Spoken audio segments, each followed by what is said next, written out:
ना इधर ना उधर, सीधे मुद्दे पर नजर। और क्या है आज की खबर, आप देखना शुरू कर चुके हैं न्यूज़ 18 आपके पुनीत के साथ। और आज हम बात करने वाले हैं कुछ ऐसे फैसलों की जो कि चर्चा का विषय बने हुए हैं और दुनिया में कहीं ना कहीं हर देश के लिए एक चिंता का सबब भी बने हुए हैं। ये फैसले लिए जा रहे हैं अमेरिका से, लिए जा रहे हैं व्हाइट हाउस से, बयान दिए जा रहे हैं डोनाल्ड ट्रंप की तरफ से। डोनाल्ड ट्रंप जो कि अमेरिका के नए राष्ट्रपति हैं और 22 दिन उनको अभी हुए हैं अमेरिका की कमान संभाले, लेकिन जिस तरीके से उनकी तरफ से बयान निकलकर सामने आ रहे हैं, चाहे वो गाज़ा या इजराइल की बात हो, या फिर हमास को लेकर बात हो, या फिर रूस और यूक्रेन के बीच जंग की बात हो, या फिर ब्रिक्स की बात हो, या फिर नाटो की बात हो, तमाम चीज़ें उनकी तरफ से निकलकर सामने आ रही हैं। और ताज़ा बयान उन्होंने गाज़ा इजराइल को लेकर भी दिया है और साथ ही साथ यूक्रेन की जो जंग है उसको लेकर भी दिया है। इन्हीं मसलों पर हम बात करने वाले हैं कि ट्रंप आखिर करना क्या चाह रहे हैं और उनके दिमाग में क्या कुछ चल रहा है, इसी को लेकर हम चर्चा करने वाले हैं। मेरे सहयोगी मेरे साथ मौजूद हैं, आनंद, सीधे उनके पास चलते हैं और ट्रंप के हालिया बयानों की बात करते हैं। सबसे पहले बात करते हैं इजराइल की और साथ ही साथ गाज़ा में जो फिलिस्तीनी हैं जिनको हटाने की बात हो रही है उनकी बात करते हैं। इसको लेकर क्या कुछ डोनाल्ड ट्रंप ने क्या कहा है और साथ ही क्या इसमें बदलाव आया है, नई चीज़ें क्या निकल कर आई हैं, बात करते हैं आनंद से। आनंद, बिल्कुल, देखिए अभी गाज़ा में क्या है कि लगातार गोलीबारी हुई है और गोलीबारी से कितने लोगों की मौत हो गई है आपको आंकड़ा पता होगा, आंकड़े लाखों में हैं।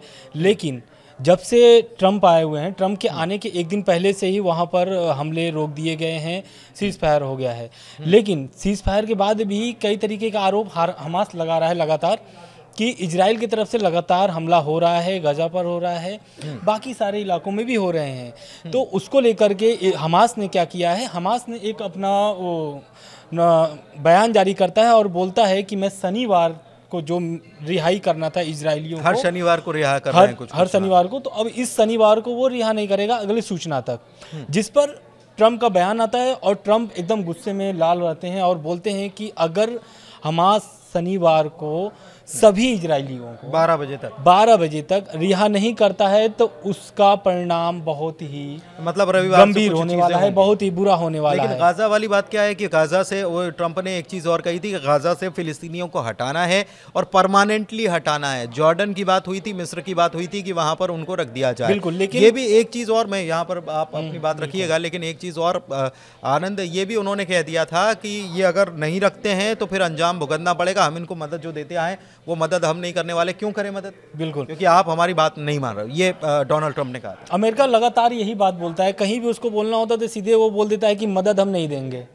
यूक्रेन और में वो एक लाइन, हाँ, यूक्रेन हो चाहे फिर ये इजराइल हो, गाजा हो, जितने भी वो जहाँ पर भी वो सहयोग करता है, डायरेक्ट ये बोलता है कि मदद करना बंद कर देंगे, जो कि ये बहुत बड़ा लाइन है और सीधे एक देश को गंभीर अवस्था में पहुंचा देता है। USAID जो है वो अभी कहीं नहीं दी जा रही, बंद कर दी गई है।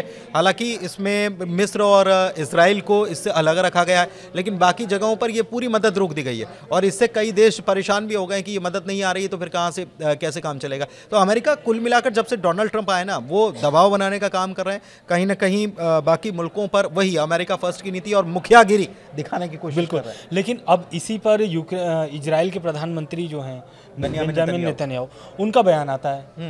वो अपने सुरक्षा कैबिनेट मंत्रियों के साथ बैठक करते हैं और बैठक के बाद वो फैसला लेते हैं कि अगर जैसे क्या है कि उनका बयान है, बाकायदा मैं अगर कोट करूँ तो उन्होंने बोला है कि 4 जो रिहाई हो रहे हैं इजरायली, इस बार एक साथ सभी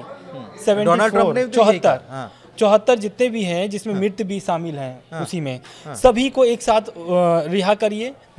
उनका ऐसा मतलब कि जो भी है फाइनल अभी कर दो इसी शनिवार को, क्योंकि वो शनिवार का, अब रविवार का भी इंतजार नहीं करना चाहते हैं बेंजामिन नेतन्याहू। यही तो डोनाल्ड ट्रंप ने बात कही थी, लेकिन उन्होंने कहा था कि ये मेरा मानना है और यही बात जो है ये बेंजामिन नेतन्याहू भी कह रहे हैं। सबसे बड़ी बात यह कि बेंजामिन नेतन्याहू, डोनाल्ड ट्रंप की मीटिंग हुई थी और मीटिंग में बेंजामिन नेतन्याहू ने डोनाल्ड ट्रंप को क्या गिफ्ट किया था आपको मालूम है?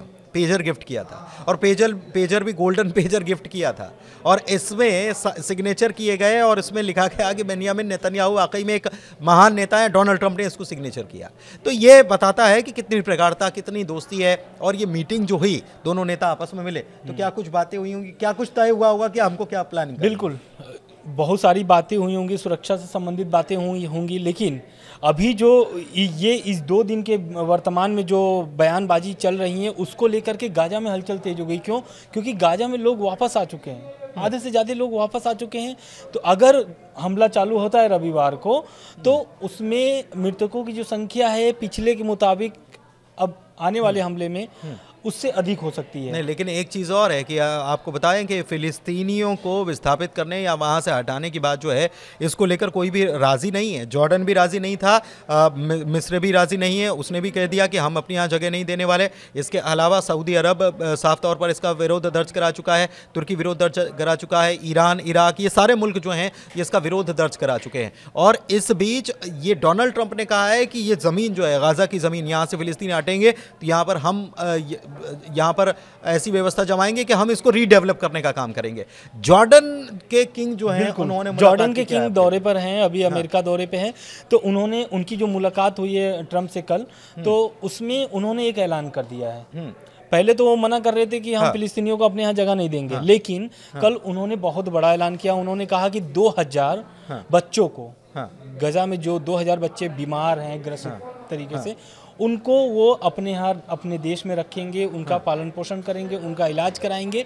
एक तरीके से ये बहुत बड़ा बयान है। इस बड़ा बयान है तो ये 2000 बच्चे तो 2000 बच्चे यानी उनके परिजन, उनकी फैमिलीज। बिल्कुल। अब क्या है कि उसको लेकर के डोनाल्ड ट्रंप का बयान आता है। डोनाल्ड ट्रंप बोलते हैं कि ये बहुत ही सराहनीय है, लेकिन उन्होंने ये बोला है कि बाकी देशों को भी इस बयान को कोट करते हुए बाकी देशों को भी एक तरीके से सतर्क किए हैं कि जैसे जॉर्डन आया अभी अमेरिका में, और अमेरिका में आते ही अपने बयान को पलट दिया। जहां पर वो अपने देश में शरण नहीं दे रहा था, अब वो खुद ही लेके जा रहा है, और वो भी बीमार बच्चों को। नहीं तो बीमार बच्चों को ले जाएंगे तो बीमार बच्चों के परिजन छोड़ थोड़ी देंगे, बीमार बच्चों के परिजनों को भी ले जाया जाएगा और वहीं पर इलाज कराया जाएगा। मतलब ये केवल बात इलाज करने तक की वाली बात नहीं है। आप इस बात को समझिए कि ये बयान जो है, ये बयान दिया गया तो उसके परिजन भी जाएंगे, बच्चे के परिजन भी जाएंगे, वहाँ इलाज किया जाएगा, वहाँ उनको बसाया जाएगा। यानी कि 2000 बच्चों के परिवार समेत उनको वहाँ पर बसाने के लिए जॉर्डन तैयार हो गया, और ये बहुत बड़ा डेवलपमेंट। अब ये तैयार कैसे हुआ? बस एक दम की कि अगर मदद नहीं करेंगे, अगर आप नहीं लेते हो तो मदद करना बंद कर देंगे। लेकिन एक चीज़ और है कि अमेरिका जिस तरीके से ये जो बात कह रहा है, क्या अभी बाकी मुल्क भी राज़ी होंगे? अमेरिका एक प्रेशर पॉलिटिक्स का भी खेल खेल रहा है, और डोनाल्ड ट्रंप इस सब के पीछे, और उनकी टीम जो है उसके पीछे काम कर रही है, क्योंकि जब वो राष्ट्रपति बने भी नहीं थे तब से उनकी टीम ने काम करना शुरू कर दिया था। बिल्कुल। तो ये तो अमेरिका, इजराइल, गाज़ा की बात हो गई, इसके अलावा फ़िलिस्तीनियों की बात हो गई और हमास की बात हो गई। लेकिन आने वाले वक्त में क्या इजराइल, जिसका जिक्र कर रहे थे कि वहाँ पर फिलिस्तीनी बड़ी संख्या में मारे जा सकते हैं अगर वहाँ पर युद्ध शुरू होता है रविवार से, तो लेकिन क्या ऐसी स्थिति जब बनेगी तो क्या बाकी मुस्लिम मुल्क जो हैं वो इस सबसे दूर रहने वाले हैं, इसमें इन्वॉल्व नहीं होंगे? ये एक बड़ा सवाल बना हुआ है, क्योंकि अब केवल हमास नहीं बल्कि हो सकता है कि फिलिस्तीनी जो हैं वो भी इस मामले में बढ़ चढ़कर इस युद्ध में हो सकता है कि शायद वो शामिल हो जाए, इसलिए क्योंकि अब जमीन की बात आ गई, उनकी जमीन की बात आ गई है। लेकिन अभी तक हिजबुल्लाह कहीं से भी इंटरफेयर नहीं किया है इस मामले को लेकर के। अभी तक कोई भी हिजबुल्लाह के नेता का बयान भी नहीं आया है कि उसमें कूदे। ईरान की तरफ से भी कोई बयान नहीं आया, हिजबुल्लाह की तरफ से भी कोई बयान नहीं आया, इसके अलावा लेबनान की तरफ से भी कोई बयान नहीं आया। सऊदी अरब ने ज़रूर कहा कि हम ये जो फ़िलिस्तीनियों का आप शिफ्ट करने की बात कर रहे हो, हम इससे बिल्कुल इत्तेफाक नहीं रखते हैं और इस बात का हम विरोध करते हैं, तो हम इसके खिलाफ खड़े रहेंगे। तुर्की की तरफ से भी ये कह दिया गया। खैर, इस बीच एक चीज़ और है, चलते हैं यूक्रेन और रशिया के बीच में जो वॉर चल रहा है इसको लेकर, उसको लेकर भी धमकी दी गई है, और धमकी देते हुए ये कह दिया गया है कि हम तो मदद नहीं करने वाले, अगर हम मदद करेंगे तो इस शर्त पर करेंगे कि हमने अभी तक जो आपके लिए लगाया है हमारा कुछ तो आउटपुट निकले। ट्रंप का ये कहना है कि हमने इतना पैसा लगा दिया तो हमको कुछ मिलना भी तो चाहिए, और हमको कुछ मिलना चाहिए मतलब खनिज संपदा पर सीधे सीधे टारगेट है ट्रंप का। कहाँ की खनिज संपदा पर? यूक्रेन की खनिज संपदा पर। क्या हो रहा है उसमें डेवलपमेंट? दरअसल ट्रंप का एक लाइन का वो बयान है जो बहुत ज़्यादा वायरल हो रहा है। उनका बयान उनका ये है कि यूक्रेन कभी भी रूस में शामिल हो सकता है, जो कि ये बहुत बड़ा बयान है। 3 साल से वहाँ, लगभग 3 साल से वहाँ पर युद्ध चल रहे हैं, और उस बीच अब ट्रंप 20 दिन हुए, 21 दिन हुए उनको आए, 22 दिन, और अभी ट्रंप आकर के डायरेक्टली प्रेस कॉन्फ्रेंस में बोल रहे हैं कि यूक्रेन कभी भी रूस में शामिल हो सकता है। अब बताइए, जो यूक्रेन अमेरिका की मदद से युद्ध लड़ रहा है, उसके पीछे ऐसा नहीं है कि केवल अमेरिका ही मदद कर रहा है, बल्कि यूरोपियन देश भी कर रहे हैं। लेकिन यूक्रेन को जो मुख्य रूप से मदद कर रहा है वो अमेरिका, ब्रिटेन है। और अमेरिका कह रहा है कि यूक्रेन कभी भी रशिया में शामिल हो जाएगा। बिल्कुल। अब इस बयान के बाद से जेलेंस्की का बयान आता है। हाँ। वो बोलते हैं कि रूस यूक्रेन मतलब यूक्रेन तैयार है रूस से जमीन अदला बदली करने के लिए। अब ये कैसा जमीन है, जैसे कि अभी लगभग 3 साल से जो युद्ध चल रहा है, उस युद्ध में यूक्रेन ने भी बहुत सारे जमीन जो है कि कब्जा लिया है रूस का। रूस भी काफ़ी जमीन यूक्रेन का कब्जा कर लिया है लड़ाई के दौरान। तो अब उसी ये जेलेंस्की बोलते हैं कि ये जो अदला बदली वाला बात है, ये उसी जमीन का बात कर रहे हैं कि अगर 36 महीनों में रूसी सेना ने यूक्रेन के 22% से ज्यादा इलाके पर कब्जा कर लिया। और इसमें जो इलाका है उसमें भी एक डेटा निकलकर सामने आ रहा है कि लुहांस्क और डोनेस्क, इसमें करीब 60% खनिज भंडार है और इस पर रूस का कब्जा हो चुका है। तो ये एक बड़ा अपडेट इसमें आया है। और इसीलिए ये कह रहे हैं यूक्रेन के राष्ट्रपति जेलेंस्की कि हम ज़मीन की अदला बदली करने के लिए तैयार है। वो भी बयान कब आता है, जब डोनाल्ड ट्रंप ये कहते हैं कि वहाँ पर यूक्रेन कभी भी रशिया के कब्जे में जा सकता है। तो क्या ये माना जाए कि पुतिन और डोनाल्ड ट्रंप के बीच में पुरानी बिल्कुल ये तो, या फिर कि उनका सीधे सीधे इशारा या निशाना जो है वो खनिज है वहाँ के? बिल्कुल। देखिए, शपथ से पहले जब वो ट्रंप का अमेरिकी जब रिजल्ट आता है, उसके बाद से ही एक्टिव हो जाते हैं ट्रंप। और ऐसा चर्चा भी उस समय हुआ था कि एलन मस्क जो है वो सीधे पुतिन से डायरेक्ट बात कर रहे हैं। ऐसी उसमें चर्चा चल रही थी कि डायरेक्ट एलन मस्क पुतिन से बात कर रहे हैं। तो कहीं ना कहीं इसमें ट्रंप जो है वो इनको रखे हुए हैं बीच में, एलन मस्क को। तो और भी लोग हैं बीच में, बिल्कुल। लेकिन हाँ, बिल्कुल। अब वो क्या है कि अब इस बयान के बाद से पुतिन भी बहुत अभी एकदम मतलब कि गदगद हो चुके हैं कि हाँ, अब अमेरिका मेरे साथ आ रहा है धीरे धीरे। क्योंकि लगभग 3 साल से वहाँ पर युद्ध चल रहे हैं और युद्ध को ख़त्म करना है। उनका 100 दिन का टारगेट है ट्रंप का। ट्रंप ने एक टारगेट बना लिया, जैसे कि इजराइल हमास का बोले थे कि आने के पहले मैं युद्ध खत्म कर दूंगा। तो एक दिन पहले उन्होंने सीज फायर करवा दिया इजराइल और हमास के बीच। अब 20 जनवरी से वो 100 दिन का टारगेट रखे हुए हैं ट्रंप कि रूस यूक्रेन जो युद्ध चल रहा है वो 100 दिन के अंदर में ख़त्म कर देंगे। तो अब ये टारगेट जो है ये देखना होगा कि पूरा होता है कि नहीं, क्योंकि एक टारगेट उनका पूरा हो चुका है सीज फायर नहीं, लेकिन टारगेट पूरा हो चुका है, लेकिन उन्होंने एक नई चाल भी तो चल दी है यहाँ पर। और वो नई चाल जो है वो इजराइल के लिए तो मन मुतल्लक या मन मुताबिक कही जा सकती है, क्योंकि इजराइल ग्रेटर इजराइल बनाने का सपना देख चुका है। और ग्रेटर इजराइल बनाने का सपना ही नहीं, हाल ही में एक मैप भी बाकायदा उसकी तरफ से जारी कर दिया गया, जिसमें कई सारे देश जो हैं उसे वो बताया है कि 3,000 साल पहले, 3-4 हज़ार साल पहले वो कई सारे देश इजराइल का ही हिस्सा हुआ करते थे, इजरायली वहां तक फैले हुए थे।